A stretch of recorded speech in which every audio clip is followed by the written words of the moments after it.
ବୋଧେ ଆପଣ ରାୟପୁରର ବି ସଙ୍ଗ ଗାଇଛନ୍, ସମ୍ବଲପୁରୀ ସଙ୍ଗ ବି ଗାଇଛନ୍, ଆଉ ଏବେ ଓଡ଼ିଆ ଇଣ୍ଡଷ୍ଟ୍ରିରେ ବି ଛାଇ ଯାଇଛନ୍।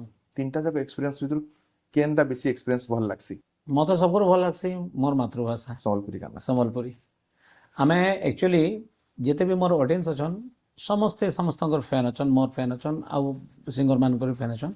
ସମସ୍ତଙ୍କୁ ମୁଇଁ ଇ ଚ୍ୟାନେଲରେ ବି ଗୋଟେ ମାନେ ରିକ୍ୱେଷ୍ଟ କରମି ଯେନ୍ ଆମର ଭିତରେ ଯେନ୍ କମ୍ପାରିଜନ୍ କରୁଛନ୍, ଆମର ଯେହେତୁ ଆମର ଇଣ୍ଡଷ୍ଟ୍ରିରେ ଆମର ସିଙ୍ଗର ମାନଙ୍କର ଭିତରେ କିଛି ଇଟା ନେଇନ, ମାନେ ସବେ ଭଲ କରି ପଢ଼ୁଛନ୍, ସବୁ କରୁଛନ୍। ଆମର ଖାଲି ଗୋଟେ କାମ ଅଛି, ଆମେ ଆମେ ସବେ ସବକର ହିସାବରେ ଆମର ସମ୍ବଲପୁରୀ ଭାଷାକେ ପରମ୍ପରାକେ ଆମେ କେନ୍ତା କରି ଆଗକେ ନେମୁ ସେଟା ଆମେ ଆମର ଚେଷ୍ଟା ଚାଲିଛି। আর যেতে নূয়া নূয়া পিলাମାନେ ବି আসছନ୍ ସେମାନେ ବି ଲାଗିଛନ୍ କେନ୍ତା କରି ସମ୍ବଲପୁରୀ ମାନେ ଇଣ୍ଡଷ୍ଟ୍ରି ଆଗେ ଯିବା। ମୁଇଁ ତ ମୋର ଆମ ଆକ୍ଚୁଆଲି ମଣ୍ଟୁ ଛୁରିଆ ଭାଇକେ ବି ବହୁତ ବହୁତ ଧନ୍ୟବାଦ ଦେମି। ସେ ବିଚରା ଓଡ଼ିଶାର ସବୁରୁ ପହଲା 100 ମିଲିୟନ ହେବାର ଗୀତ ତା